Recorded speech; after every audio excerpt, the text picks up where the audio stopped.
City Hall for our Transportation Impact Fee workshop led by staff at the direction of our City Commission last week. We're looking forward to our time together this afternoon. And looking forward to introduce some folks so that you make sure you know everyone who is in the room. My name's Jonathan Hayes. I'm the city manager. I'm joined to my right by Mike Burke, who's one of the assistant city attorneys and specifically has the responsibility and oversight of the planning board and all of the work in regard to that. To my left is Brandy Waldron, assistant city manager. She has the day-to-day responsibility over the development services department, which does involve planning and zoning. We have Michael Fuller, who's the Director of Development Services, and then Jawan Haley, who is our Planning and Zoning Manager. So, again, we are looking very forward this afternoon to interacting with you, hearing directly from you. We're going to have a presentation in just a few moments by Kimley Horn, who are the engineers that did this impact study over the last year, and then they'll also be involved with some of the dialogue that we have with you all today. One of the things we just want everyone to understand, I think a lot of you know this, but we have the benefit of also those that are online and with the media here, but I think everybody knows that Panama City is growing and will continue to grow, and we just have a need for transportation capital improvements in our area. Existing tax revenues alone are not sufficient to cover the cost of the transportation infrastructure that's needed to keep up with the growth.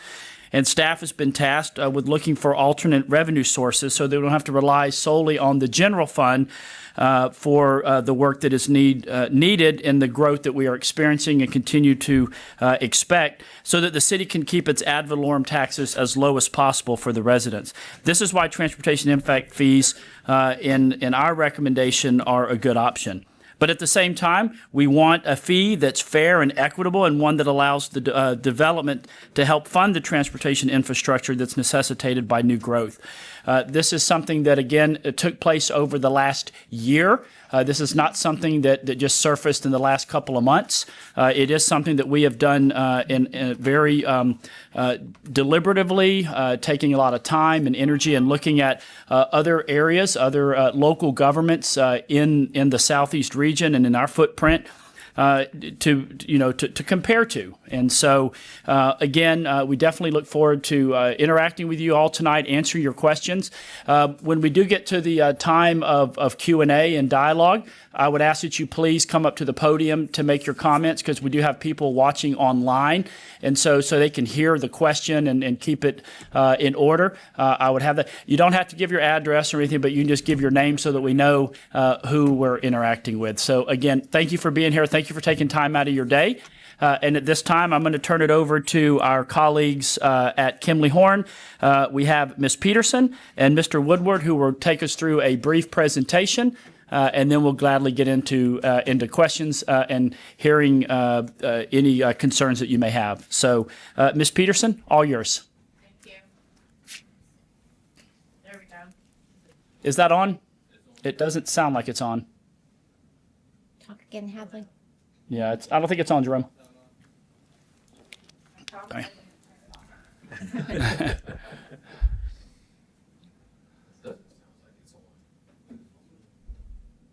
Will this one work, Jerome? We're not using this one. Well, it's gotta. He'll swap it out real quick. There's Sorry a for- seat right here Yeah. if someone wants If there's we got another seat up front. If anybody wants to come down front. and we might come move that one.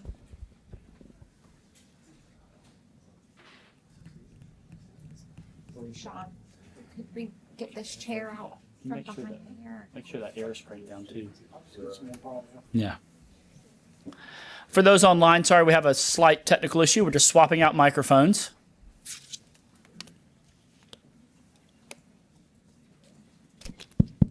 There we go. Here we go. You're welcome.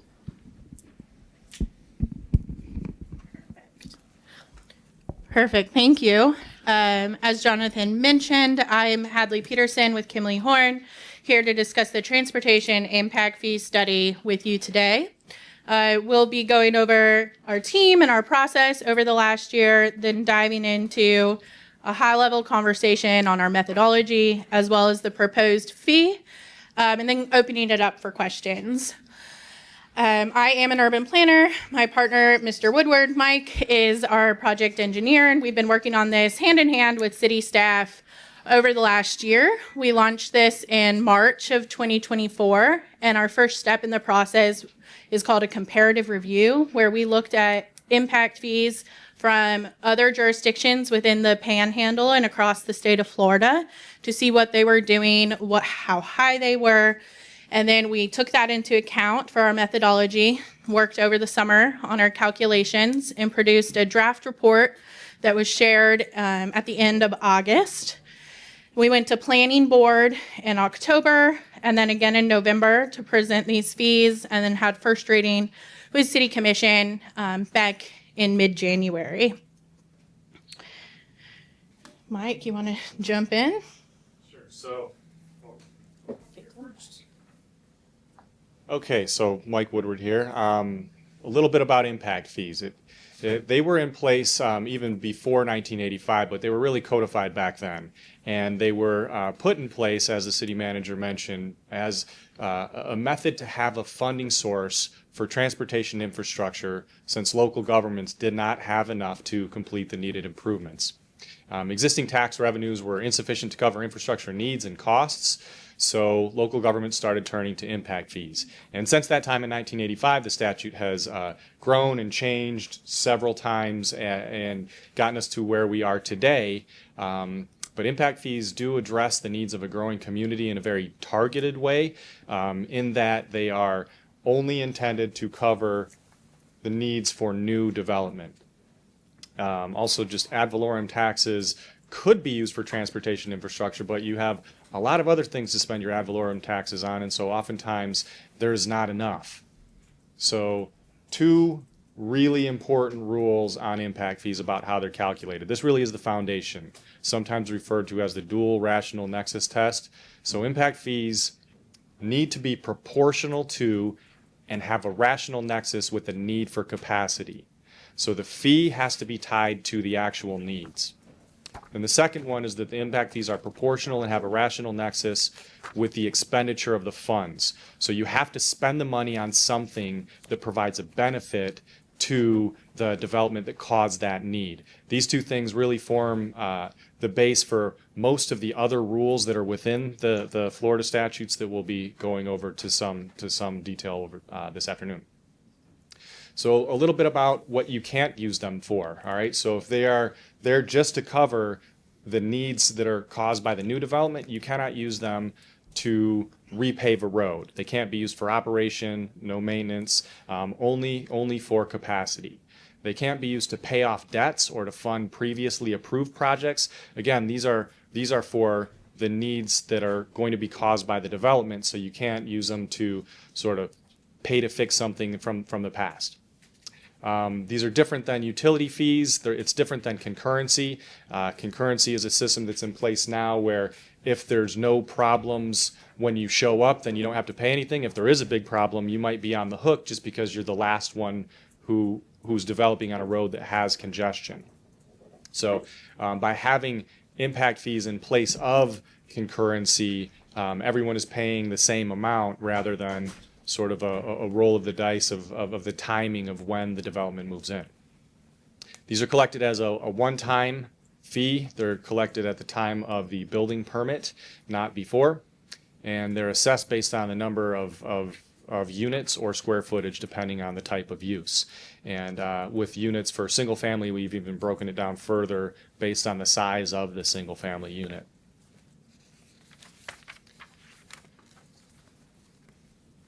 So again, the impact fees require new development to fund infrastructure that's necessitated by that new growth. And it's limited in statute where they're limited to only cover the amount of impacts for the new growth.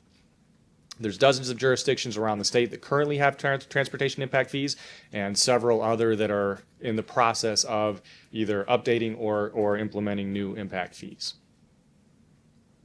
And Florida in particular has impact fees because we don't have a sales tax. And so since there's just less funding for transportation infrastructure, there's a need to provide an additional funding source. So the methodology of how this is calculated, and this is a pretty old methodology that hasn't changed too much through the years. It's based on the amount of capacity that you consume and the cost of capacity, and then the amount is reduced based on a credit. So I'll walk through that a little bit more. So the capacity consumed is based on your trip generation rate. If you're familiar with things like the ITE Trip Gen Manual, we have some versions of that where we break it down to each different type of use that could move forward, and it has its own rate. We start with that. The trip length data that we have, it's collected, and we are obligated by statute to use local data. So for trip length data, we have a source that collects it from various Bluetooth devices, right? So if you have Bluetooth turned on in your cell phone, if your car has any sort of Bluetooth or GPS, then it sort of collects that information and separates it into different types of uses. So trip length by use. And then we reduce it based on the percent of new trips. So some trips are already on the road. If it's a pass-by trip, then you would reduce the fee based on that percentage, which again we generally get from ITE. So these are pretty industry standard methods of calculation, certainly for the amount of capacity that's consumed. As far as the cost of capacity, this also needs to be based on local data. So we looked at transportation improvements that occurred in this general area. And again, we focused on capacity improvements, since things like repaving are not going to be eligible for expenditure of the funds. We're not going to use them to determine the cost of capacity, because that's really not capacity, that's maintenance. So once we have that information locally, we break it down into a lane mile just to get the units to kind of line up. And we determine the capacity per lane mile. That's based on FDOT standard tables for the amount of capacity for different types of roads. For example, moving from 2 lanes to 4 lanes. The credit that we reduce, there's one calculation for a gas tax credit, and that's to avoid double dipping, recognizing that some of the development will cause people to be in this area that will be buying gas. Some of the gas taxes are used to fund infrastructure, so we want to make sure that we reduce that from the total cost of the fee.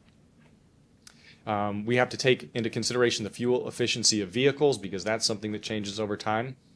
And another element that reduces the cost or the total fee is the ad valorem credit, because some of the ad valorem taxes are used for transportation capacity. It's not a large amount on that one. Most of the credits for this project, for this area, come from the gas tax credits. A little bit more detailed on the calculations. So again, we start with the trip rate. We use an accessible trip length where we reduce out the travel that occurs on local roads, multiply that by the percent new trips, and then divide it by 2, because every trip has a beginning and an end point, again, to avoid double counting. And then we multiply it by a discount factor, which you see it come into play a lot more often in areas that are closer to the interstate. And that's just because typically impact fees are not used to widen the interstate, so we don't collect them for the portion of the trip that is on the interstate. In our case, since I-10 is pretty far away, that ended up being a relatively small reduction factor. Moving on to the cost per vehicle mile of capacity, we look at the cost per added lane mile and divide that by the average vehicle capacity added per lane mile. And again, I kind of walked through the credits a little bit. Once we run the numbers, you end up with a cost per vehicle mile of capacity of $252. And this math includes kind of separating out, that's sort of like per car, per vehicle mile. And again, that's based on the cost of capacity improvements in this general area. We used a number of different improvements. 2 were in the city of Panama City, 1 was in Bay County, and then 2 were FDOT improvements. And we also break it down based on the length of the improvement and the what exactly is happening in the improvement that would drive the change in capacities. Like if you're building a new road, you're going from 0 to 2 lanes. If you're going from 2 lanes to 4 lanes, that's a different amount of capacity gain. All right, back to Hadley. So now we're going to go over the proposed fee, now that we have some understanding of the methodology behind how it was created. The first thing to note is with this fee, we're proposing 2 districts.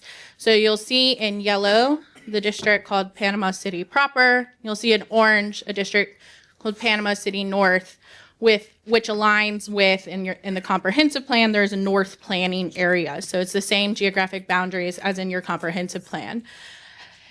I'm sure all of you know that these 2 areas of town are very different, but in the yellow, there's a much more robust road network, and overall trips are shorter. People are traveling less distance to go where they're going. In the orange, people are traveling longer distances, and there's less roadway network in place today. So the impact fees are scaled to address the concerns in a very targeted way. The proposed impact fee, these are a selection of uses. The actual table includes several more than you see on your screen today. And so the way that the impact fee is applied is per unit, as Mike mentioned. In some cases, that's a unit. In some places, that's square footage. It depends on the land use type. So for residential, it's based on dwelling unit. Other commercial uses are based on 1,000 square feet. And specific uses, such as gas stations, may be based on fueling position. Again, that's pretty standard that you'll see across most impact fees in the state of Florida, as basing it per unit is required by statute. This is just a selection of hypotheticals. So all of these developments have already been approved, will not be assessed an impact fee, but just for the case of discussion, if the impact fee had been in place before these were approved, this is the fee that they would have paid. So you can see all of these examples are from the Panama City proper geography, down where we are right now, that was in yellow on that map. So you can see kind of the range of fees and the types there. There's a commercial, 2 multifamily residential, and a gas station use, just to show you the range and how these hypothetically would be applied. With that, I think that's the basis of understanding to start the discussion, and I'll hand it over to Michael Fuller. Yeah, so just a couple more comments before we move forward, and I'm going to see if anybody has anything to add up here at the table.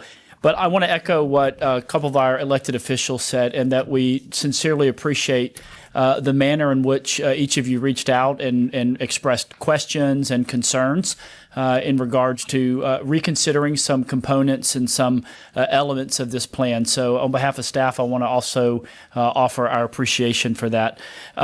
Again, when you do have questions, I'll ask that you at that time, please come to the podium and just share your first name so we know who we're communicating with. And I would ask that you please not make comments from the tables, only because there are a lot of people watching online, and we want them to be able to hear the dialogue as well. So without any further ado, I don't know, Mr. Fuller, if you have anything to add, or Ms. Waldron or Mr. Burke, before we start taking feedback from our friends in the city. I think we can just launch into questions. All right. Who wants to go first? All right. Go ahead, sir. Jonathan, staff, George Roberts, president of Bay County Contractors Association, and I'm in the paving business, so I hope you get much money as you can and pave every road in the city. So, but no, on behalf of our Contractors Association, I appreciate you working with us and sending us that information. We sent it out to all of our members, and we had a lot of feedback, and most of them that had questions or concerns are here today. And I just wanted y'all to know that we appreciate you working and having this workshop for us to listen. Thank you. Yep. Thank you, Mr. Roberts. Yes, sir. I'm Kurt Hartog with the Bay Building Industries Association. Really, we come here really to oppose the idea of these impact fees. One of our bigger concerns is, how does this relate to existing neighborhoods? There are a lot of our builders that will build in existing developments, infill lots and stuff like that, that at this point, those streets were designed to accept all those lots that were in that area. So we're concerned that we'll be paying these impact fees on lots that were established 10 years ago, and now we're going to build on them. So how does that impact the flow of traffic when they were designed accordingly? Also, in the verbiage of this, everything that's done is done by a developer, be it's done by a true developer developing a plot of land or a subdivision, or if they are an independent builder building one house in a lot that's already been established, or a homeowner who's doing an addition. They're considered a developer, and it doesn't really specify in here in the paperwork what those fees would be for, say, a person in the Cove who wants to add a bedroom to their home. They want to put a bedroom on the home. They get approval for that. What are their impact fees going to be, or should they be charge an impact fee on an existing home like that? They're not adding really anything to impact a new area of the city. We're really concerned about those questions that come up. The other thing is the affordability aspect that we've addressed before. We did just a quick report, amortization table on a $300,000 mortgage. Okay, not an expensive home, almost an affordable home at this point. If a person was going to have to add on the approximately $4,000 infrastructure surtax on this, over the lifetime, the 30-year lifetime of that loan at 7% interest, they're going to pay an additional $5,000 just in interest on that $4,000 that have been added to the loan. So what you're proposing does not just affect a one-time payment that's going to be paid at the beginning of the loan. It's going to affect how people can pay this loan over the lifetime of their loan. Also, it's increasing the value of the home by $4,000, $4,500. Okay, they're going to be paying ad valorem taxes on that additional fee for that. They're going to be paying additional insurance on that fee because of the value of the home has gone up. So it's not just the $4,000 or $4,500 that's being assessed at the beginning of they start construction. It's going to be going over the lifetime of the home. So as the Bay Building Industry Association, we really are against this impact fee, and we really want to try to find a new way, a different way that we could come up with the money that the city needs to do the infrastructure for the new developments. And I say new developments, not the existing developments that are in the city already. So, Mr. Hartog, if I can just follow up with a quick question, then. So is it your organization's the statement that you're making today, you oppose it in more residential and existing development, or all across the board? No, really residential and existing. Okay. We understand that new development, residential development is going to bring in new business. And we do understand that those businesses are going to have a lot higher traffic impact on the city than us building a new home here, a new home there. Yes, the outlying areas are going to have some effect with roads because of they put in a 200 unit subdivision somewhere. Yeah, that's going to affect the roads, but definitely inside Panama City proper, not Panama City North, but Panama City proper, I don't see the reason why there should be any additional impact fees. The resurfacing of the roads, things like that are done with the half-cent sales tax. They're done with a little bit of the ad valorem money. So we're really against that. We want to find other ways that the residential could maybe help with the payment of this, but not an impact fee of this magnitude. Awesome. Okay. Thank you, sir. Anyone else?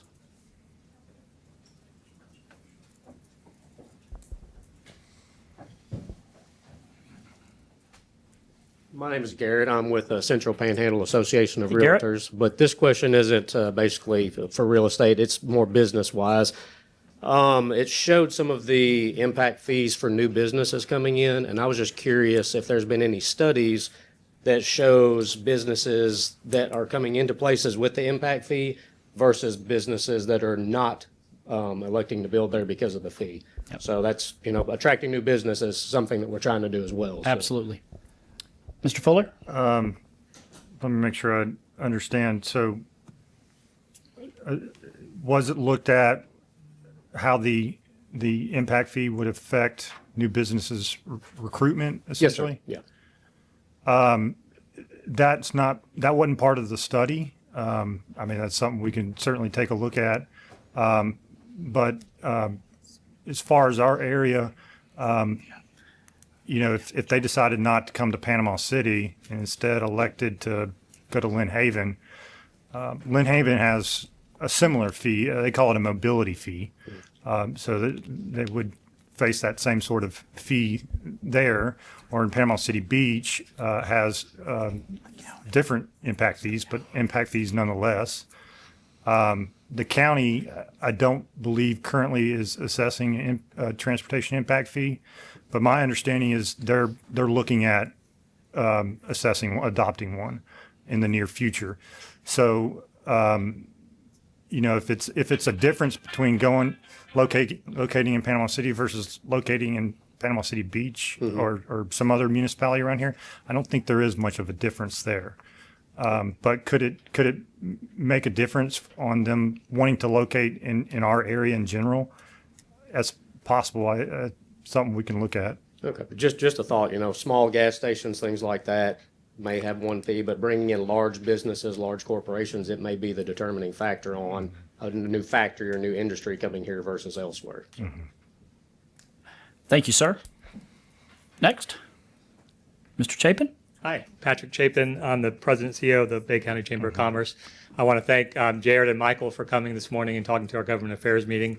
Our process is we do a lot of listening and asking, and it kind of goes up the chain of command. So we really appreciate this opportunity. And they're nervous because I'm sitting next to the podium. I promise I won't be like I was today. I know the answer to this question, but it may be worth noting for the audience that we just passed a half-cent surtax, so how those dollars will be used and, the difference between the two. And then a question I just came up with, which is there an estimate of the amount of revenue that will be raised, let's say in the next 4 years, and also what the cost of the impact would be? So is there a delta? Would it cover it 100%?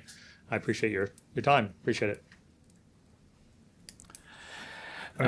Do you have that information in regards to the We estimate? don't have a projection. I mean, it's largely based on how much new development there is, and that can rise and fall. No, we don't have a projection, I guess is what. What about the correlation? I mean, it probably doesn't directly, the revenue cover the costs. So is there an estimate on what that delta might be? Do y'all have maybe know how to address that? Tell me, ask again about the delta part of it. No, I'm sorry. If Revenue we, raised by impact fee would cover the cost of the impact. I'm sorry. Can you step up to the podium just because we got people online that are listening? It's usually a percentage. I know, like on water impact fees, it's 50% of the capacity. So if I understand the question correctly, it's what is the difference between the amount of revenue that would be raised by this fee and the cost of the capacity that's necessary for those specific impacts? And the answer is that by statute, it's intended to be equal to, right? Except for the reductions for things like ad valorem and gas tax credits. Is that okay?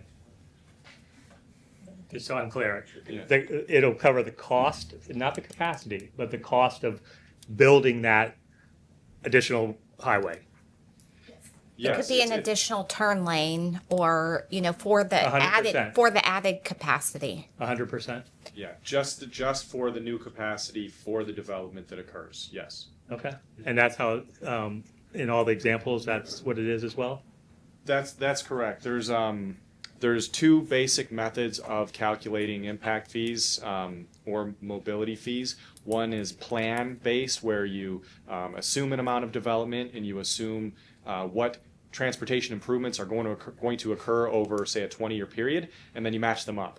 And then the concern with that method is, okay, well, what if different development happens? What if we have different needs that are different than what we anticipated however many years ago?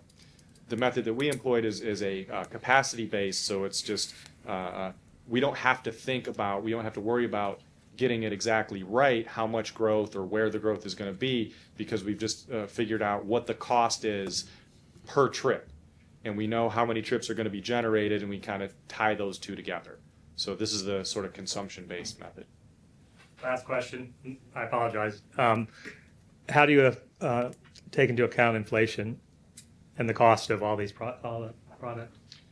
Sure. So we do look at the cost of the cost of the dollar over time, but the trends we've been seeing in inflation recently are going to mean that the fees are going to be too low. If we were going to start over today and look at new information today, construction costs are continuing to escalate higher, where trip lengths and the number of trips are generally staying pretty much the same as they were 20 years ago. We saw some weird things happen during COVID, but they mostly bumped back to the way that they were.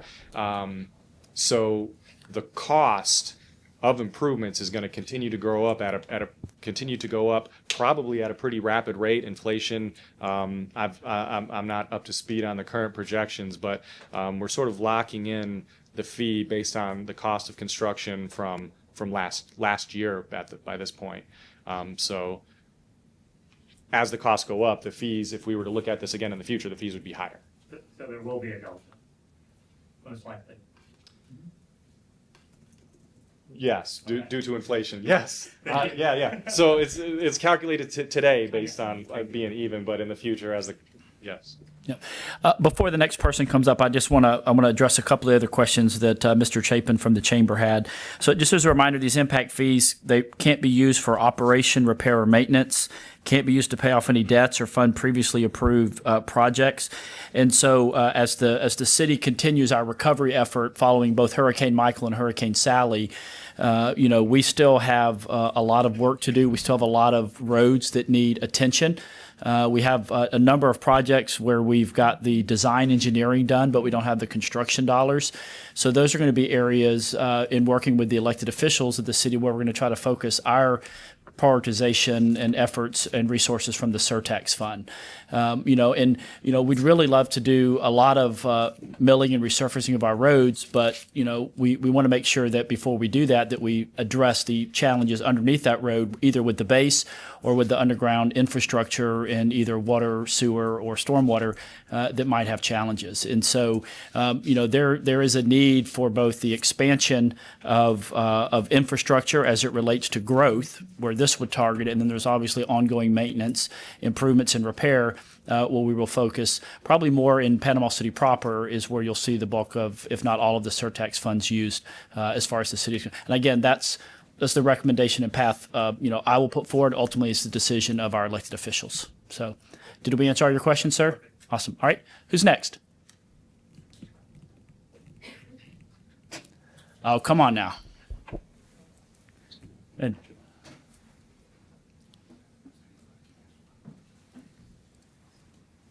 John Vasta. Mr. Vasta? How are you doing? We're good, sir. My question is focused on Panama City proper, and kind of dovetailing on some of the things that Kurt said. If the impact fees are designed to benefit, and I believe I'm understanding this correctly in the ordinance, it will result in the beneficial use to such new development. So I'm assuming if I'm building a development, these impact fees are going to benefit my development. Is that a correct assumption? Correct. Well, I mean, the folks that will be driving into and out of the development, yes. So okay. Well, my point is that with all the all we have left really in Panama City proper is infill property.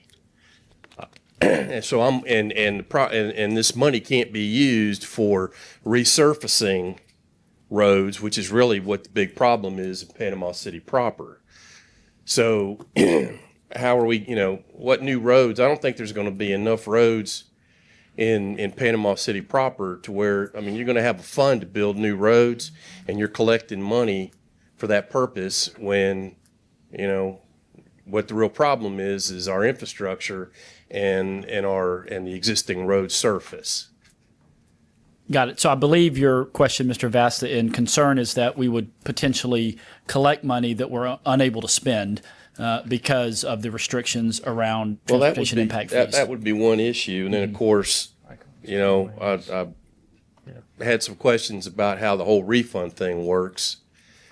And what I got out of it is if there's a refund 7 years down the road, nobody's going to contact you to let you know, hey, you got a refund.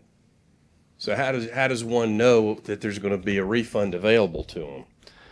Well, I mean, the city would be committed to reaching out and appropriately contacting people if needed. What I would just say is I think I want to differentiate before I turn it over to Mr. Fuller if he'd like to expand.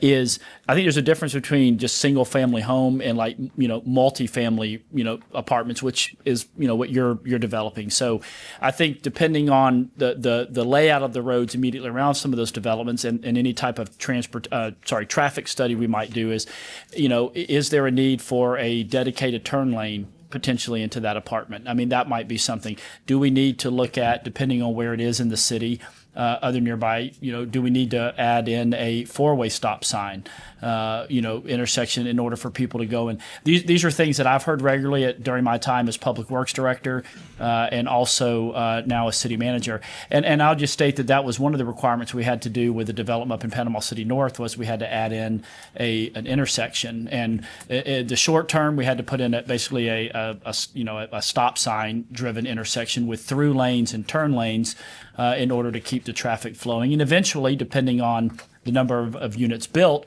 we'll have to transition to a full signalized intersection. And so, I mean, I could see those examples, depending on the size of the development inside of Panama City, potentially, being something that we could use those resources for. But Mr. Fuller, if you want to expand on that at all, sir? Sure. Just wanted to mention that building new roadways is one of the things that you can do with this transportation impact fee. I get what you're saying. In Panama City proper, there's an existing road network that's already kind of there. But as you add additional traffic onto that existing road network, I mean, you may be looking at having to add additional lanes or turn lanes, acquiring right-of-way to maybe expand it at some point, adding signalization to a road. Those are all things that can be covered under this transportation impact fee. And additional pedestrian capacity. It could add, bike lanes to a roadway as well. Getting back, but we're talking about an area that's been developed for years, generations. When you start talking about making improvements that the roads are already there, I don't see how you're gonna. I don't see how it's going to work. And frankly, I really think that the city proper should absolutely be addressed differently than the city north, because of all the infill. All these lots, they were all zoned and land uses were established years ago when LDR was adopted. So you can understand that I'm thinking, okay, a lot of this has already been accounted for. Yep. And that's a concern that other people have addressed as well. Yep. All right. Thank you, Mr. Vasta. People have the opportunity to come back again, but I'm just utilizing the timer to make sure we give everyone that wants to speak a fair opportunity. So, sir, Mr. Anderson. Yes, sir, Mr. City Manager. Thank you. I Yes, sir. appreciate the city tabling this and getting together with us and talking this through. I own Anderson Construction. I have the privilege of building commercial and residential across Bay County last 22 years. And the road impact fee from a mobility fee, whatever you want to call it, will be an issue for homeowners. The way it's written, the way you guys have calculated this out. When I sit down with homeowners in my conference room, they're working on a monthly budget, right? So every $10,000 that you add, to Mr. Hartog's point, that's $70 for every $10,000. So it's a big deal, You times that $20,000 or what, And my concern with this, especially on the residential side, is, and I see this across the state of Florida with other municipalities, there's no stoppage on escalating these impact fees as time goes on. So you can have Central Florida, some municipalities down there, they're paying $12,000 to $25,000 a house for just road mobility impact fees. So a question I have is, where does it stop? So what in Florida statutes, I understand, and I may be wrong about this, that the commissioners will have the opportunity to raise this a certain percentage every 4 years. Is it 50%? There's a gradient that depends on how. Yep. It's a phased. Yeah, there's an amount that you can go up every so often, and depending on how much you increase the fee by, you can't increase that fee. Let's say it's $1,000 is what the new increase is to be, and you're increasing an existing fee. You have to phase that fee in, so you can't slap it on at one time. So it requires phasing. To address, I think, the issue that you were saying about what was happening in South Florida for so long. It's concerning, right? So as a builder, we need to be able to keep it in the guardrail, to look a homeowner in the eye, and I'm sure bankers deal with this every day as well. So I see the time's moving on me now. So we need consistency with what you do, predictability, the rational nexus. There's a lot of complicated formulas up here. That is not a fair calculation in my mind. Some people are homeschooled, some people are working out of town. So for residential calculation, I don't agree with that. If you want a fair tax, I hate to say it, but you just can't pick on the new homeowners. That's not going to get your roads expanded, in my opinion. So if I may follow up with a question then, Mr. Anderson, so is it if I'm hearing you, your issue is more with residential and not necessarily with maybe say multifamily or commercial or large suburban development in obviously if you North? drop a Costco in the middle of downtown proper, you're going to have some logistics, right? But if you drop a 20 home subdivision down here, what is that $80,000 going to do for you, right? You're getting all these ad valorem taxes for 30 years off those houses. And those houses may have been torn down. The lot may be worth only 20 grand. You're getting nothing on your ad valorem now. So I would think a new house would be in favor of what you're wanting down here. Awesome. So my 2 cents. Thank you, sir. Yes, sir. Anything to add? I don't think so. No? All right. Who's next?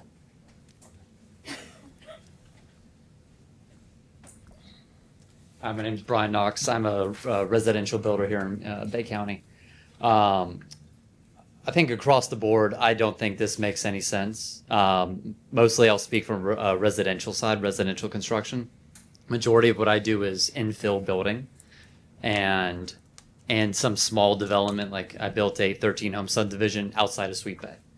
My concern is that $4,000 plus on every home that I build is not going to increase capacity for that neighborhood. That $4,000 will do nothing. It will go into a pot and it will sit for 10 years until it's not used. I'm also concerned that my question is there a locality of where that money will be used? Because it talked about the purpose of this is to increase capacity. I don't need capacity increase on this residential neighborhood that I'm building in an already established, like you said, in an already established neighborhood, that these roads have been there for years. It's not going to go to fix the roads. It's going to go to add a turn lane that isn't. You're not going to add a turn lane in an already established neighborhood. It's going to go across town or to Panama City north, and I don't think that's where those tax dollars, that money that those homeowners are spending, should go. So is there a localized radius of where that money will be spent? Or is it just going to go into that big pot? It's been in the district that it's assessed in. So there's 2 districts, right? As you pointed out, Panama City proper, Panama City North. So the fee collected in that district is spent in that district. Okay. But it's not going to increase the capacity for what I am adding. It's going to increase capacity somewhere else that's needed. Not necessarily. I mean, it depends on what it is. Okay. Um, That's why I I'm mean, saying I don't think it if you makes do a sense for development infill that needs construction. if you need a new turn lane to serve your development, I mean, it will be added. It will be used to pay for that. Okay. Let me ask you this. Instead of a transportation impact fee, why is it not part of the negotiation with the development order? We don't have anything on our books right now requiring that a developer do those things. Okay.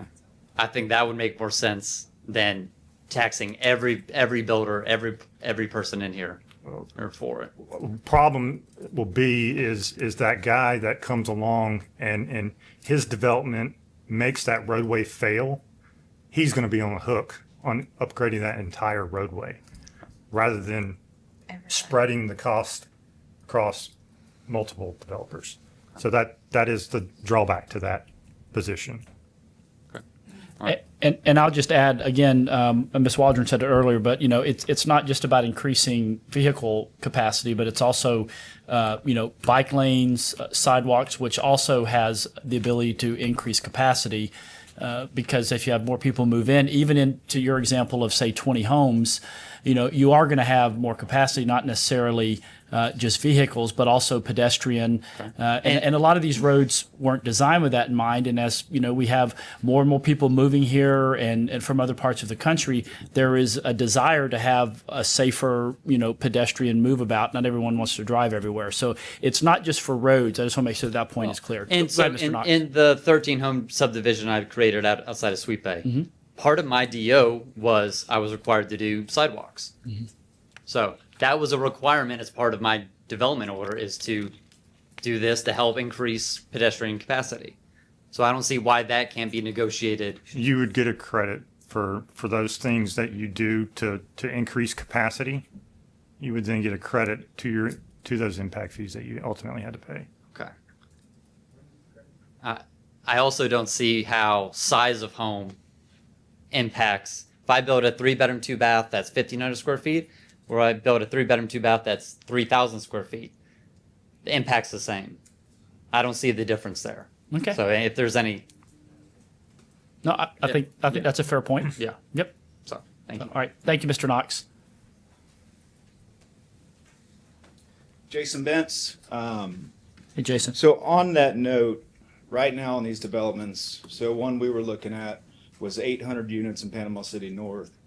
And what made us walk from that was possibly $9 to $10 million of off-site improvements for the road that's actually a county road.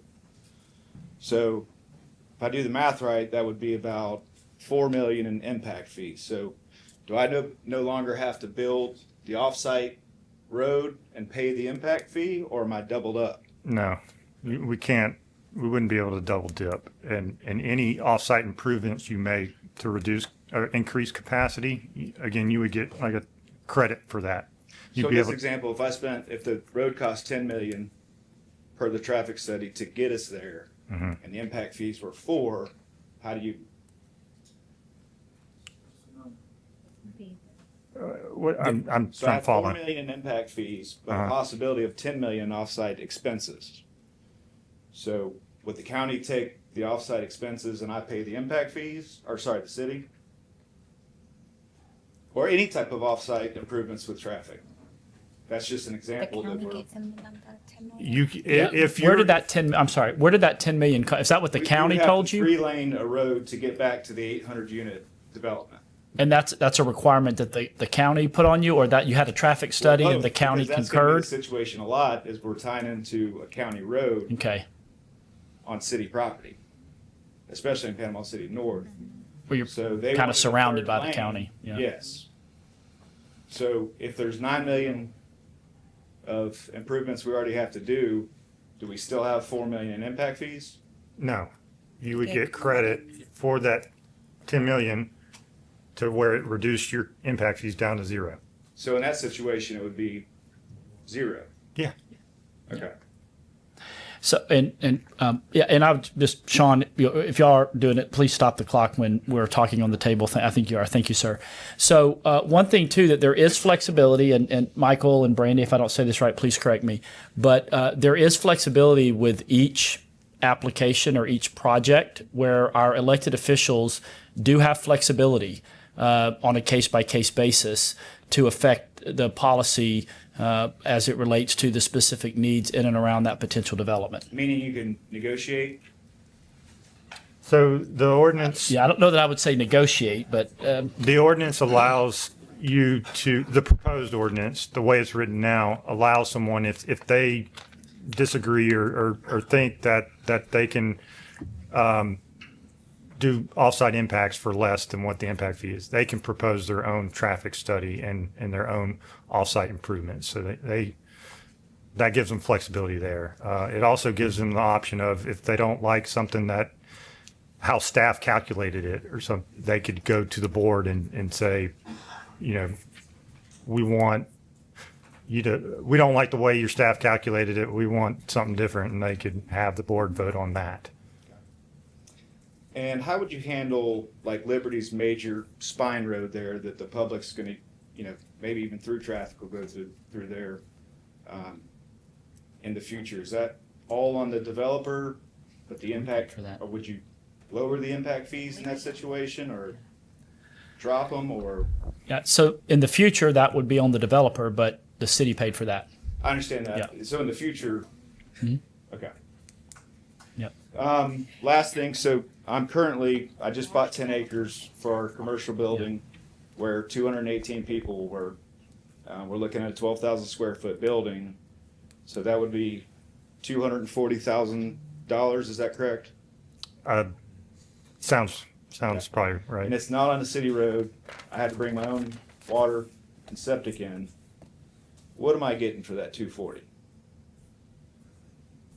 You're, what? Or, I mean, if I've got another piece of property in Sorry. the county, which I do, and I got a $250,000 savings, does that? I mean, ultimately, it'll be used to increase capacity of roads in that area that your employees will probably end up using. Yeah. I think I'm hearing a little bit of a theme about this that I want to make sure we're getting clear, is that it's not that if I develop at 123 Main Street, I'm going to see in Panama City proper, that I'm going to see that out in front of 123 Main Street. That capacity may be increased or may be used, those dollars may be used on 23rd Street. Yeah, gotcha. Right. I mean, so it's not, so I just want your example of your building there. Yes, you're building it in the 10 acres, the 240 people you're bringing in. Well, they are going to have impacts that are outside of that area, and that we've got the two zones. So that's if people are trying to say there's a 1-for-1 connection to, I'm doing a 20 home subdivision and I'm going to see a turn lane right in front of it. No, that's not. Now you might be required to put in a turn lane, and then there will be credits associated. That's the example you first started out with. That's kind of hearing that theme. So I want to make sure we understand that that's not the way that it's going to be. So, Gotcha. All right. I got more for later. Yep. Thank you, Jason. All right, who's next? Someone that hasn't spoken yet? Yeah. Ms. Peterson. Do you have something to add? Thoughts to add? Okay, yeah. Okay. Okay. All right, let's let Ms. Albritton speak, and then you can, thanks. Thank you. Katie Albritton, Central Panhandle Association of Realtors. I want to echo the gratitude that many have expressed before me for putting together this workshop. I think it's highly important. And although our organization does not have a formal position at this time, we're happy to participate, and I really appreciate, it sounds like, the resounding concern in the room for affordable housing and the negative impact that this would have for future home buyers. So my specific question is, I got a few, but one, my understanding of this is that because the process was started in March of last year, that it has to be voted on in March of this year. Is that correct? And could you expound on that? no. Yeah, that was said at one point, but that is incorrect. We'll let the attorney speak to Yeah, that. that's not correct, because this is a brand new fee.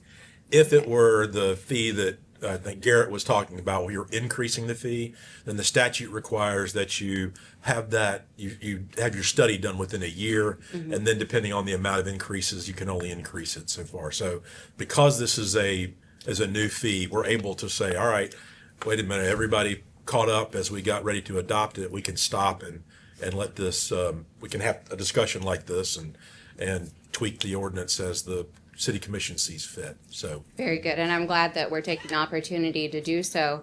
And so, in terms of the ordinance, do we have the flexibility, or do the commissioners have the flexibility to adopt their own way of predicting these fees? So, it was mentioned by Garrett earlier that some of that, although I appreciate the work that's been done, just really doesn't seem to make a lot of sense. So does the commission have the ability to change that and come up with something that makes sense for more? And then can they also include exclusions, like potentially for residential homes? I would defer to you. You can't, yes, the city commission can make all kind of credits, exclusions. Affordable housing is specifically permitted under Florida law to provide for. In fact, they're just, if it meets the state criteria of affordable housing, you don't have to pay the impact fee. So that's already incentivized. If there are other incentives that they wanted to do, yes. If you want to give me an example, I'll tell you maybe that's okay. No, and excuse my misuse of the word affordable. I understand that there are special restrictions for that, but as you know, even the average home buyer at this time, it's hard to buy a home, obviously, with the prices of insurance and 7% mortgage rates. So even outside of someone who's making a decent salary and doesn't fit that qualification for affordable, I would say that this is probably an additional burden that should be considered by the commission and the growth of our area. But thank you so much for answering my questions. You're very welcome. Ms. Peterson. Ms. Peterson, I think you wanted to go to a particular slide and add some comments. Okay. So just wanted to kind of... Can you pull the mic up closer to you, yeah, please? sorry. Thank you. There you go. So we wanted to talk a little bit about what the fees can be used for. And this is kind of addressing some of the comments about Panama City proper and the fact that a lot of that is more infill. So if there's less development occurring there, then the magnitude of the improvements is going to be lesser. So you're probably not going to need to widen as many roads, but you could do something like improve the signalization infrastructure, not just the traffic signals themselves, but also the interconnect between them, so you can retime the lights in ways that can provide a little bit of capacity, and that's significantly cheaper than building a new road. So this is just, you have anything that could help with capacity is on the table. And so it's sort of the size of the improvement is going to correlate to the size of the need and of the impact. And then the other point I just wanted to bring up was about the trip lengths, and the term here, accessible trip length. So the amount of the trip length that is in the calculation is the total trip length minus half of a mile. And that half of a mile accounts for travel on local roads because typically impact fees are not used to widen local roads. You just don't do that. So that first half mile of travel is not included in the calculation. So that's why you wouldn't expect to see an improvement directly in front of a home or along the local road that connects out to a collector road or an arterial road. And then the other thing I wanted to point out is that in the question about, or still just sort of addressing that feeling of whether you'll see that improvement directly or nearby your development, the standard or the typical trip lengths here are around 10 miles or so. And that's a pretty good distance for average people to be driving per trip. And that means that the development will see a benefit if it's within that distance of travel. And you can see some of them here. Office is a little bit lower at 8 miles, right? Multifamily typically has shorter trip lengths than single family. And so, but even with that, these are relatively long distances. And so any improvement within that distance does have a direct benefit. And as was previously described, anything within the district itself that's what the limits of the boundary, that's the boundary of where you could spend the money. there's the tool. There was Thank a question that you had asked the lady just before Michael got up and spoke that I meant to address too, and it was essentially, can the commission just pick its own fee, what they want it to be? And the answer to that is no. They have to have, it has to meet the test that Michael went through earlier, the rational nexus test and all those things. So there's a reason that we go to folks like this to come up with the calculations, because they've got the tried and true, the tested, that have been through the courts and whatnot, and I'll let Michael speak. Yeah, just one other point that we've used some standard types of development. In the event that there's a development that feels like it doesn't match one of those categories, or maybe it's mixed use, that would reduce the number of trips that are out on the roadway network. And so then it's appropriate to go through the alternative impact fee calculation to show, hey, because of the location of this, maybe it's a redevelopment in an area that's very walkable, you could do a study showing that the trips are significantly less, and then pay the corresponding lower fee. So there is that potential for unique uses or anything that's unique that would make a specific development different than typical. But then the risk there is you have to go through that process to try to prove it, and if the math ends up being the same, then it's kind of up to you to determine whether that's a useful exercise or not. Thanks. Thank you, Mike. Ms. Albritton? So would this study have to be redone if this was not approved in March? And I apologize if I'm coming back to something that's misinformation, but. No. This study doesn't go stale like an increase in an existing fee goes. Mm-hmm. Well, let me qualify that, because I am a lawyer, so Of course. I need to at least say that once in a meeting, or else they'll take my license. It can get stale if we run too long, but we are not bound by the strict 12 months. Okay. If we start getting out 18, 24 months, then, that's not a fresh study to follow the analogy. So yes, it's. Thank you. And it's because we want to try to use objective data to make this recommendation. And the further you get down the path, it becomes, least relevant and not as current, and therefore the objectivity starts to slip. I mean, to the point earlier that was made that we're a year behind, and we're probably already not going to be a dollar for dollar just because of construction costs and those kind of things have already increased. So. Thank you. Next. Yes, ma'am. I'm Vicki Patterson. I'm also with the Bay Building Industries Hey, Vicki. Board, and I do also want to state that I'm very appreciative of the opportunity to have a say in this process and have the chance to absorb it. And so, as far as the calculations go, I am a very analytical. I used to be in IBM Research many years ago, so I'm very analytical. So I'm going to need some time to kind of understand this calculation thing. But off the cuff, I don't understand it right off. But I will tell you that I am a commercial and residential licensed general contractor, and pretty new to this area. I actually haven't built anything in the city of Panama City yet, but I will. But I'm very focused on affordable housing. So I will just reiterate the concerns that have already been expressed. I won't restate them. But more specifically, one of the things that hasn't been mentioned is my concern relative to appraisal values. And a $4,000 hit on a $275,000 house, that's a big hit in relation to that. So that is one of my concerns. And I had a few others. Let me get a little list here. Maybe this has already been thought about. Your staff, I'm sure you guys have been going through this for quite some time, but what's the impact to new commercial projects, and making those projects not affordable, and therefore killing the development and killing the desire to develop in the city of Panama City as a new developer. And having a litmus test. I appreciated the one chart that showed some examples of what the hypothetical fee would be. And the one that just immediately I remember is the gas station. Thank you. Right there. Yep. Murphy Express gas station. That's a huge deal killer. Right there. Just off the cuff. So to me that's a great litmus test way to look at things.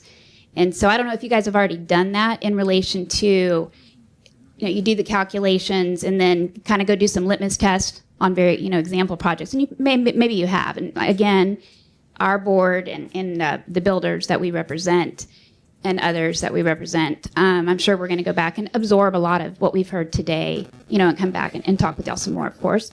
But just right off the cuff, that's like, ugh, to me, that looks like a deal killer right there. And I don't think we want to do that. We don't want to have the reputation in this city. I own property here as well, and I don't want to have, we don't want to have that kind of reputation where we have these crazy fees and we want to, we don't really promote development. So I think that's something that we need to really think about. And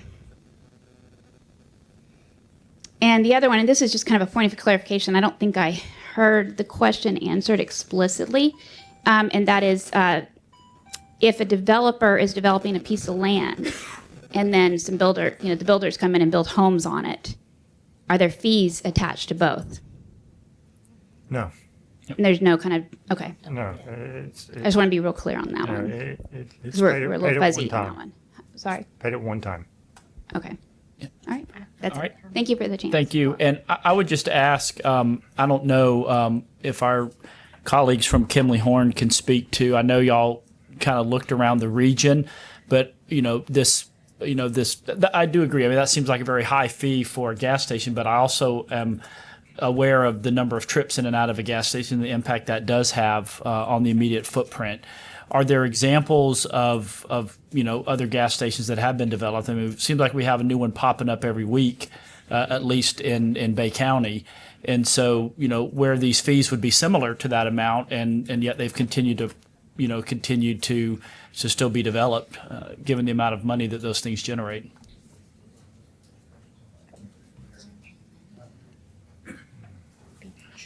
I'll try to answer it, but we can also, I think the comparative review we did look at all these uses. And so, some jurisdictions have lower fees than this, and that's just a fact. But many of those jurisdictions, it's been several years since they've looked at their fee, and the cost of construction when their fee was implemented was drastically lower. I know everyone in the room knows how much roadway and construction fees have grown just in the last 5 years alone, let alone, some jurisdictions that are still using 10-year-old, 15-year-old fees.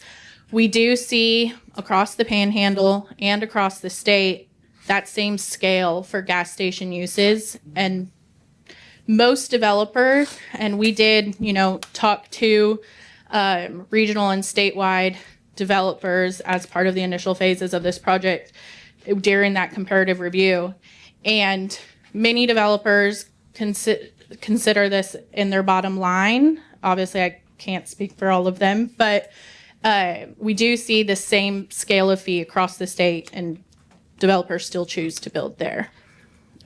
Thank you. And I'll just add, I know no one on this table, and I know that our elected officials, we don't want to do anything to discourage or harm development. But at the same time, we also have heard from our citizens, we don't want the general fund to have to carry that as well. I don't think so where's that balance? I think that's what we're trying to work towards. So this feedback is great to help us to balance that approach that encourages development, but not out of the general fund, not on the backs of the Panama City citizens. Mr. Clements? Stephen Clements. I'm also a contractor here in town. I benefit, just like George said earlier. One thing I think I heard from you, Michael, was the offsite cost is taken off the impact fee. The credit. Okay, It's a credit, in the form of a credit. Yeah, credit. Either way, it's still going to be a cost to the development. So I can see it on both sides because I haven't been in the game long, but I've been in enough to see that a lot of municipalities and counties are putting offsite cost on developers or homeowners. And based on what I'm hearing, you're going to take that back, which is a cost to them, but you're going to imply the impact fee, which is, it could offset itself. It could. Right? Yeah. So that's good on the development side. Liberty's always one in the north because of turn lane and such. But for home builders, I see it as, is the city going to provide that sewer and water service at that point? Because that's offsite. What do you mean? So say a home builder, everybody's familiar with 21st Street, probably if you've been listening to any of the commission meetings, development that I'm doing at A2 Drummond Park area. So there is a cost associated with developing a unit there off-site. In that instance, I got to go back to the center of the road and pick up sewer lateral and water service. So are you saying that the city can, a home builder, take the expense that they have for that and offset for your impact? This applies strictly to transportation. Okay, so no utilities. Not water and sewer. Okay, what about if they have to impact the roadway? In what? Like be a utility cut in order to get to the Correct. sewer main or the So water main? you have expense associated with the That'd be a hard case to make because that doesn't fixing that impact doesn't really increase the capacity of that roadway. So that would be a bit of a stretch for. Correct, but you're also not going to increase in front. But I understand you're taking the money and dispersing it where the city needs it within that area. Yeah. Okay. Right, All but well, that was I was kind of piggybacking on Jason's comment where he had I think $9-10 million offsite improvements and he was going to pay $4 million, and I think the comment was saying y'all were going to pick up the tab on $10 million, and I don't think that's the case. No. You're going to No, give him $4 million. He's still got to pay the other. He's going to pay the 10. Yeah, he's he's not gonna going pay to the owe 10. us the 4. Correct. Right. He's going to have the So credit from us. in that instance, a $10 million offsite improvement was going to kill it. It's a wash, net wash, because his impact fee plus his offsite still at $10 million. But that wasn't because of the impact fee. That was because of the expense to bring the road in. Correct. Yeah. But I'm not sure how you'll do that when it's a different municipality as well, any offsite improvements. Okay. well, the question I would have is who should improve that road? No, I think it's the Specifically developer. for the development need. I mean, so the developer's got some expense. So right now, a lot of the civil engineers going based off of city staff, not so city, county, any municipal staff, is saying, hey, you got to have this turn lane because the turn lane was stated earlier. But they're putting that turn lane in the design here a lot lately, which the developer is having to do that. That's part of that expense. But a lot of the comments talking about turn lanes like city. So if they are having to pay that expense and an impact, they get an offset to a degree. You'll get a credit then. Okay, thank you. All right. Well, this gentleman hadn't spoken yet. Yeah. One, sir.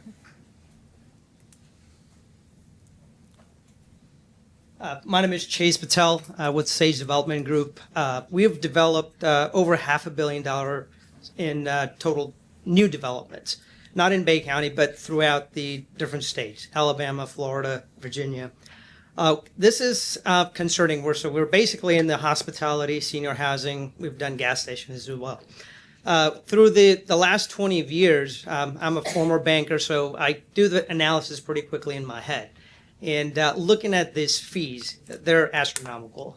This is something that I think is going to be detrimental to the city. We're not looking actively developing any development in the city, but these types of impact fees will certainly deter the developers. We own hotels currently in the city, Bay County, and we're paying $50,000, $60,000 a year in ad valorem tax per property, and we have several of those.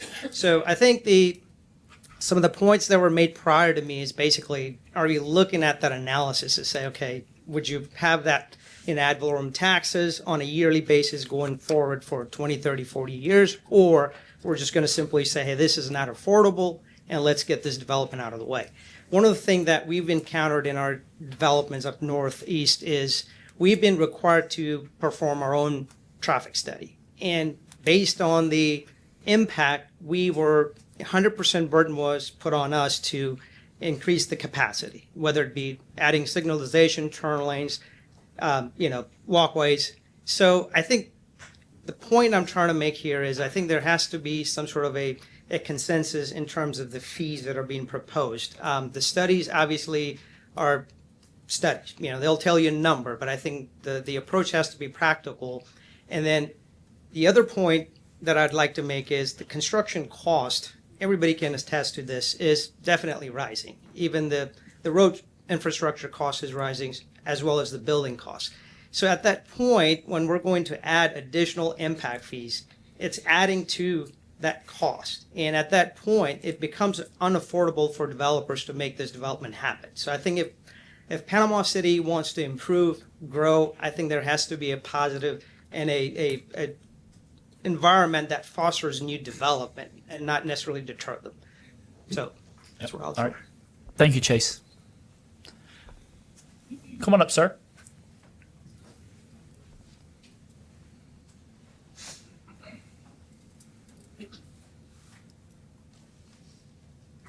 Good afternoon. I'm Jeff Marzello, Division President for the Home Builder D.R. Horton.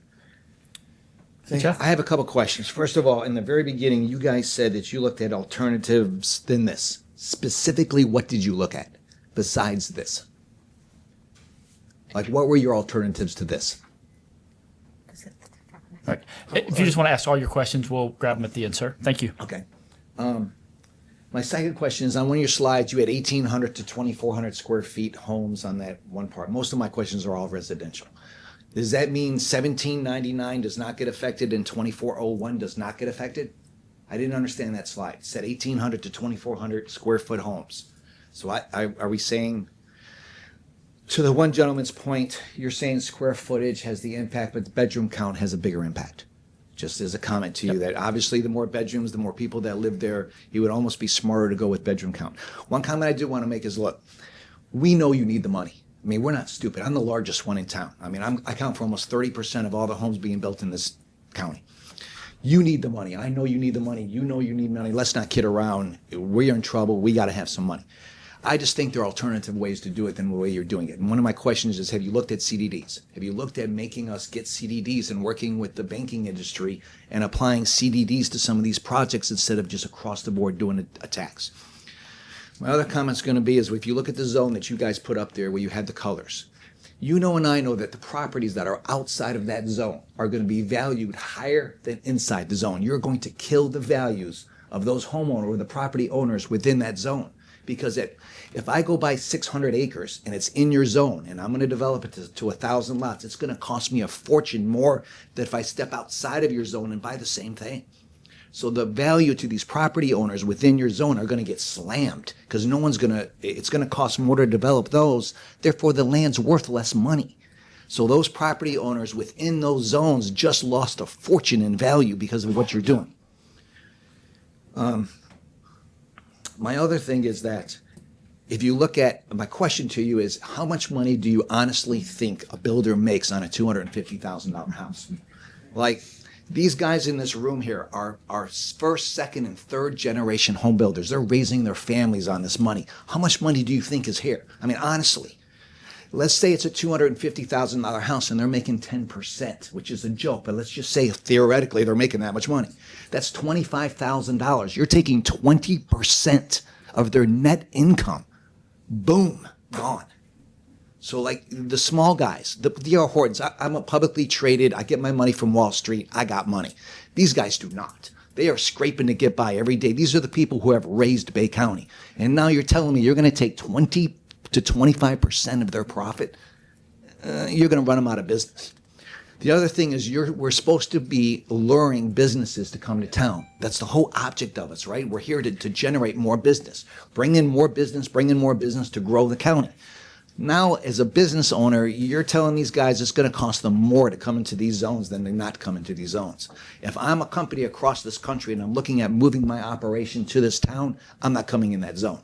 You're going to cost me a hell of a lot more money to come in that zone than if I stay out of that zone. I'm not going to open up my business here. Yeah. All right. It's going to impact the county in more ways than just not collecting the money. Thank you, Jeff. All right, we're going to answer your questions now, sir. I don't know, Mr. Fuller or Hadley, if you want to speak, or Mike, to some of the alternatives we looked at and considered over the last year. I think if he was talking about the alternative revenue sources that we spoke to, I think it's alternative to ad valorem taxes is what we were saying. We were tasked with going to look for different sources of money other than ad valorem property tax. I hope that helps. And then, yeah, I mean, we obviously do. I can speak. We do have some CDDs inside of Panama City in certain areas. I'll just state I know that there are concerns that having too many CDDs, you kind of can start creating little fiefdoms within your city. And there's always unintended consequences to that end. So, I mean, that is an option, though. But again, with each one of these developments, each one of these, there is flexibility with the commission through the planning board process to consider each one. So, I think we've heard a large number about a lot of the concerns around the residential. So, Hadley, you have something to add, ma'am? I was just going to address maybe his zone question, just make sure we're all clear on that. Yeah. Okay. Thank you. Okay. Yeah. That is the boundary of just the city of Panama City. So the zones are city. Bay County is in the process of also doing the same type of study to implement fees within Bay County as well. And like Michael said, Lynn Haven also has a similar fee. Callaway also has a similar fee. Panama City Beach does as well. So I just want to make sure everyone's clear. Like, yes, these are two different zones. They have assessed two different impact fees. That does cover the entire geographic boundary of the city. But many places outside of that boundary do have an impact fee or a mobility fee or are looking at something similar. So I just wanted to make sure everyone understood that. Thank you, Hadley. Oh, yeah. Oh. And then Oh, we yeah. also The got square a footage. question. That was a really good question. What if it's less than 1,800 or more than 2,400? Yep. So the way that the impact fee is structured now, there's single family under 1,200, single family 1,200 to 1,799, 1,800 to 2,400, and over that. So it's not that it doesn't exist. These There's are just different tiers. examples. So there is a full mini land uses. It's about this size. So residential single family has 4 different tiers based on square footage. Thank you for clearing that up. Yes, sir. Thank you for the opportunity. Eric Wave, Trading Homes. Has it been any consideration, and we're all hearing about residential and the impacts it's going to cost to builders and not only pass on to homeowners for 30-year mortgage life? Has there been any consideration how the reduction in permitting in these areas is going to basically wash out, and your impact fees are going to be irrelevant if we're not pulling permits in this area anymore? After that, based on piggybacking on Jeff Marzello, alternative method, has anybody considered maybe a county or city tax increase to allow tourism to offset these costs? Because aren't they directly impacting our road and impact fees and transportation? That's my concern. That we're really just washing for washing. We're not going to pull permits in this area now, and so the impact fees are irrelevant. And less permits is less jobs, less inspections, less architects, less engineers, less people that work in this building we're sitting in. All right, thanks. So, I mean, I can't speak to, if the elected officials have considered any additional, type of sales tax. One of our desires, and even with, understand we're a tourism market and a lot of visitors from, Georgia, Alabama, Mississippi, Tennessee come in and pay those, those sales. That was the advantage, I think, of the surtax, and that, almost half of it is paid for by out-of-state folks. But, that does require, buy-in from the locals that live here full time, and I can't speak to the appetite for that. I know it was a lot of work. I don't know if CPAR and the chamber want to try to get another sales tax passed. I'm assuming the answer is maybe not right now at this moment.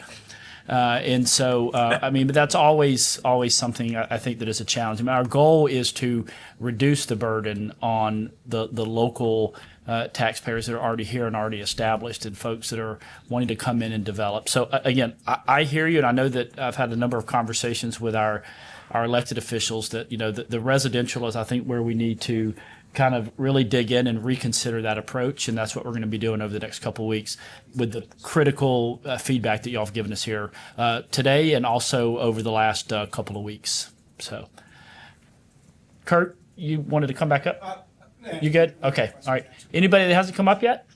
come on up. Yes, ma'am. Oh, yes, sir.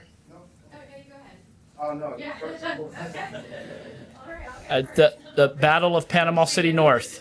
So, hey, Maureen. Yes, I'm Maureen Johnson, and I am the land ac and developer for Garden Street, Adams Homes. And before that, I was a professional engineer and have watched these, did site development for people, watched these impact fees and proportionate fair shares and how they impact communities. And so I want to speak quick on residential to clarify, because I do understand the smaller builders and how, doing an infill lot, this is an onerous fee on it. But also as a developer, are you asking for the fees at the development order at the plat stage, or are you asking it when the builder pulls the permit on a new subdivision? It's a building permit. I think statute dictates that we can't require any sooner than building permit. Okay. And then I was also, one of the things I got was the Walton County, the fees that were comparing Walton County. And kind of what's up, my heart stopped when I saw the number up there, that $5,000 to a home. And looking at, part of it is that I understand that your methodology is cost to construction of a road, but I'm also looking at the actual sales price of a house and where some of our community can afford a house, particularly our military. We throw in this thing affordable or attainable, or, what does that mean? $400,000. I don't know when that became affordable when I was first buying a house. That would be unaffordable. But that's kind of where we're at, $300,000, $400,000. And when you look at these fees, particularly, it's not just $4,700. It's the carrying cost on that fee. So if your builder's pulling the permit on day one, paying that fee, you're carrying that cost. And I understand that we're trying to fund a road that we don't know where it's going yet. But the reality is that the market the squeeze is on everywhere. As a developer and as on our home building side, we're squeezing everybody trying to get these home prices where they're affordable or attainable. I'm going to use the word attainable because I don't know if they're really affordable anymore. But there's just not a lot of juice in these deals. And I've been a private developer. I'll be honest with you, as a private developer, I don't know how people make it work. You kind of have to do the whole vertical integration of everything to make money on this thing. And then lastly, I just want to say this. So I think your fees are very expensive. They seem to correlate with South Walton. And in South Walton, if you look at South of 98, you're looking at a home that goes for $750 a square foot. And that's real. So a $4,000 fee on a house like that, it doesn't matter. You might just not be able to get your, chandelier you want. But on a house that, somebody that's moving into the military, that $5,000 fee, that's actually probably going to cost them $6,000 by the time that it actually transfers to them. That's the difference between affording a house and not affording a house. It really is. And it's not that there's people making a ton of money in this game either. I'm telling you what, it's a high risk, low reward game anymore. And the last thing I just want to say, as a professional engineer, this is nothing that's on the residential side, but I had veterinarians come to me and say, hey, I want to build this office. And we are in Walton County, and the impact fees were ridiculous. It killed their plan to come in and put a vet office in. Dentists, doctors, these kind of things. Those fees that I saw there for commercial properties, those will kill those support staff that I understand from the base that they need doctors, dentists, tutors, all the things to support this base mission. So that to me is very concerning. And just the last thing, one of the funniest stories I ever saw was on 331 in Walton County, the DOT wanted to come in and put in a maintenance office. And this is probably 20 years ago. And they got their impact fees from Walton County, and it was too expensive. So they decided to just they expanded their office in Chipley and expanded their office in Milton. And those are the rational decisions that even policymakers that purport these fees will do. So anyways, yep. Thank you. But thank you very much for this input too, this opportunity. Yep. Thank you, Maureen. Yes, sir. Good afternoon. Rich Hart, D.R. Horton as well. Hey, Rich. How are we? We're good, sir. I guess we got a slew of questions, and I guess I'll start with a couple of suggestions, if you will. I know a lot of us come with a lot of questions. And we welcome suggestions. All right, so I guess my first one is, I think the timing is super poor, right? Right now, we've been lowering our houses just to get people to qualify. So we talk about making the sale. There's a sale on the house, and then there's qualifying for the house. If the homeowners aren't qualifying, there is no sale, right? So with our rates going up, as you all see, or staying where they are, the timing of this for what, April? We're saying go into effect in April? Would be detrimental to people qualifying. If there's a way to push this back to next year or another year or further out, I think that would help to where we are in the economy right now. So one is pushing out. Two is maybe starting at a lower amount. I know you guys did a good amount of research to get to that number. I do have questions on how we got to that number. I know you said you analyzed other areas, and those aligned with those areas. Were there places like, as you said, as Maureen said, Walton County and other areas where they can constitute that type of and even Miami. Miami is a place that can constitute that type of increase or that type of amount.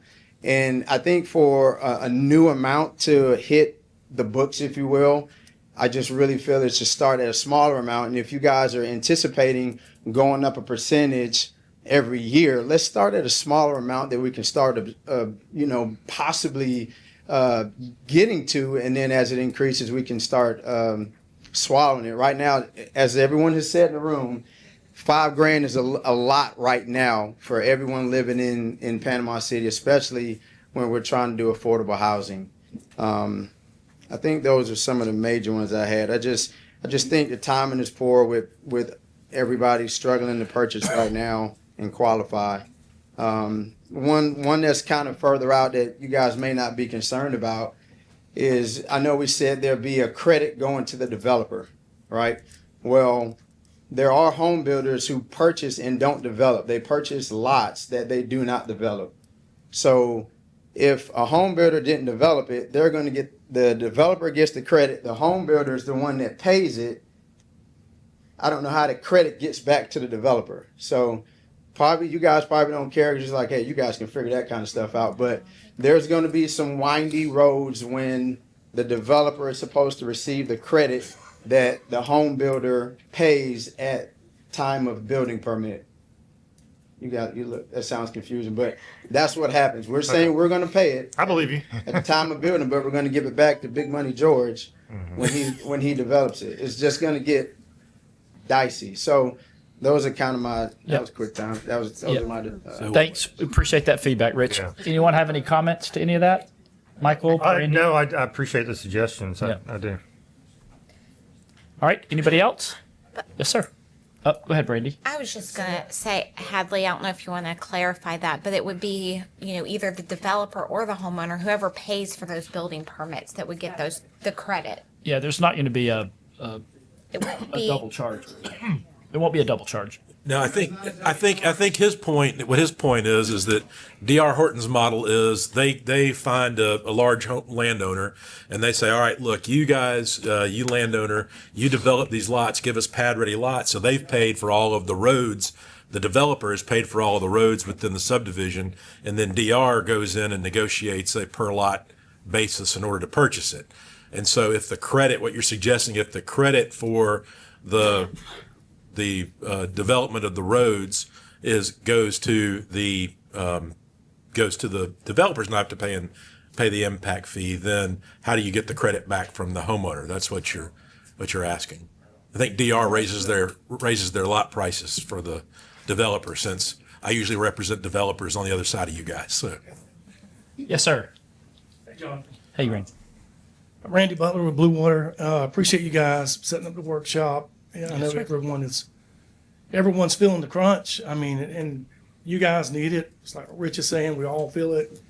And I just think right now we are in an inflationary period in our industry. And all of these costs are converging at once.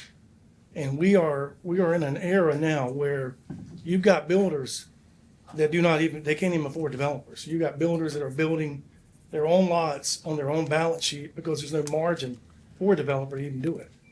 So it's just the timing of it. I think there's a better way. Maybe this is not the way, but I would just ask that you guys would reconsider or consider a different route on it. I mean, this is just there's a time and place, And right now, it's not the time or the place for it. And a lot of you don't know, and you wouldn't know, but I've been in this business 25 years. I remember this came out 14 years ago, destroyed all development. It was a blanket impact, and it was rescinded, it was done away with. And this is not the time to do it. I mean, we're in a dangerous, dicey interest rates. This industry's beat up. It's not the time to do this. That was my only comment. And I do appreciate you guys letting us speak. Yep. Thank you, Randy. Thank you. Anybody else? Hadley, do you have something to add? Oh. Yeah, go ahead, sir. Go ahead, Kurt. I didn't say that first time I was up here, but I do want to thank you very much for allowing us to come in here and have this workshop. My question is, you're going to go back to not necessarily the drawing board, but go back, rethink, look at our comments and see what you can do. Will we have the opportunity for another workshop to be able to discuss what you guys have come up with, maybe as some alternatives or some different ideas before this will be brought up before the Planning Commission again? You know, I think that's a fair question. I think at a minimum, what I would commit to is maybe get a few folks that represent some of the larger groups, maybe such as you, Mr. Roberts, and maybe have a round table to kind of get some of that feedback. But obviously I would defer to the direction given, you know, by the commission. If they desire us to have another full workshop, we will. But I feel like, you know, we've really heard this, and you know, we've gotten a lot of communications from folks that aren't even here. You know, that have emailed us and you know, I think, you know, Michael's had a number of phone calls. I know I have. I know the elected officials have as well. And so, you know, we'll take all of that and put that together over the next, you know, probably 3 or 4 weeks and plow ahead. But we definitely want to share, you know, kind of what the next steps are. And if the next steps are some type of delay, or if the next steps are, you know, modifications to, you know, what we've heard today, we definitely want to provide that information, and I will commit that we'll provide that to y'all well in advance of it showing up on a commission agenda. Okay, so just to confirm, we have made it evident that the March 24th deadline is not in place. We have more time. Not to for discuss implementation. That is correct. We don't have forever, but we don't have the 1 year limitation. Okay. Thank you again very much. You're welcome. Thank you, Kurt. I just want to make sure I have clarification. I think, Garrett, maybe you mentioned that there's a cap on the amount it can go up. Is it 50% over a certain amount of time? That's in 4 years. If after this is adopted, that the commission decides they need to revisit it, then you are limited to certain requirements within the statute about how much you can increase it. That's when the 1 year limitation comes in. So I wouldn't, that's not something I would be thinking about for today's purposes. Well, this is new. Second, so yeah. Thank you. I'll think a different way than you. So can they raise it each year? No. Okay, it is every 4 years. Is You what get it four. is, Yeah, correct? you got a 4 year cycle. Okay. I mean it. It So can be right- longer. Minimum. They can go 10 years. Yeah, they can go. They can go Okay. 30 years. Yeah. I mean, it's not revisited. They're limited to revisiting Okay, every revisit. 4 Okay, years. Great, thank you. If it's at a deficit, obviously, they would most likely revisit it at 4 years. Right. If we're already not funding it. Correct. And you see how much interest there is right here? I mean, I've represented a lot of the jurisdictions everybody's talked about. Not everybody looks at this every 4 years. They have enough fun the first year. Yeah. There's a need already, because there's already a deficit. Yes, there can be. Anybody else? Yes, sir.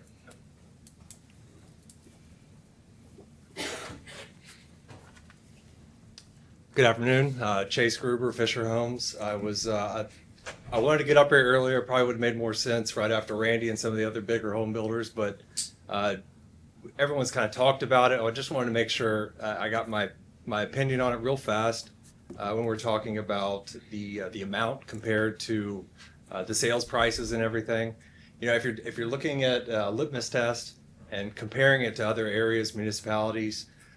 Just looking at it from a percentage to the sales price, you know, looking at some of those areas, if you're talking about $5,000 or $4,000 compared to the average price of a townhome in Panama City is $250,000. You know, it's getting close to 2%. Same thing with single family. If we're talking about $4,000 compared to a $300,000 sale price, and then you compare that to Walton County, or any other surrounding counties, and just making sure that that passes the initial smell test. Again, I know some people talked about that, but I just wanted to use that as a barometer of, does this actually make sense? And then also just, the market is tough right now, right? And that is just affordability because of the interest rate environment and everything that's going on with the cost of construction. There's got to be a better way to do this, and if there's a way to kick this down the road a little bit or find a better way to approach it or softer way to approach it, that'd be greatly beneficial. So, Thank you, that's it. Chase. Appreciate it, sir. Thank you. Anyone else? Go ahead, Garrett. Real brief. One other thing on the commercial side, real life experiences. When you try to do an impact fee, say on a doctor and attorney, they're in 3,000 square foot building. They want to buy a lot 3 miles down the road. They need to go to 6,000 square feet. Patient loads are higher. They need that space. And I've seen this happen. You know, the impact fee is $90,000 to $100,000, right? And they have a heart attack. They go, this is not viable, right? And it always boils down to negotiation, all right? And it happens, and these commissioners are put on the hot seat, and the mayor, because it comes down to a negotiation every time on the commercial parcels. So you need to consider that. You know, how much hot water do you want your elected officials to be in when their doctor's trying to expand their practice, or attorney or contractors? And I've had a couple deals not happen because some people dug their their heels in the sand and said, I'm not doing it now, you know. And so politically, it's a big deal. I don't think it's a fair situation with the existing folks that need to expand their business. The nexus rationale is concerning, and where that leads to is extraordinary circumstances for the commissioners to explore rampant tax impacts on a product. So I do, you know, I'll sit down now, but I do hope you consider all these variables that were spoken tonight and think about a more equitable situation. And that nexus rationale, you got the equation, but what is the end amount, right? I mean, how much money do you need? Does anybody know? Like, how much money do we really need? How much money do you have to generate in 26, 27, 28, 29, 30 to have proper capacity? I don't see that in these formulas. Thank you. Thank you, Garrett. Ed Young, certified building contractor, 24 years in Panama City. Hey, Ed. Manager Hayes. Yes, sir. Could you share with all of us the words that you will use to explain to the City Commission the overwhelming response that you got and the nature of the response to the City Commission? Yeah, sure. So I know a couple of the commissioners are watching online right now. The mayor is in the room, and so I think really a lot of y'all have already communicated with the elected officials and staff as well. So I'll echo that which they've already heard, and that is that the largest concern that I've heard here is around residential, and also the ability to not completely kill development. I have heard that what I sense is there is an understanding that some of this does need to be paid for by the developer, and I think that's fair. I think the timing is a concern that was raised, just given the high inflation that we're dealing with right now.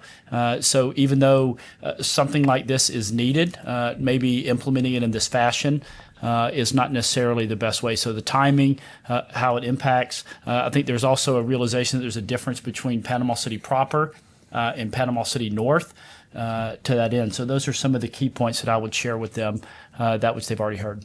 So, right. Anybody else? We're here all night. Nope. All right. Anybody else on the head table want to make any closing comments or anything? Or Kimley Horn, any closing thoughts or input? All right. Again, I just want to say thank you so much, not only for being here tonight, but also for all of the questions and concerns and reach outs you've had to both staff and elected officials over the last month. Hope everyone has a great evening, and thanks for what you do for our city each and every day.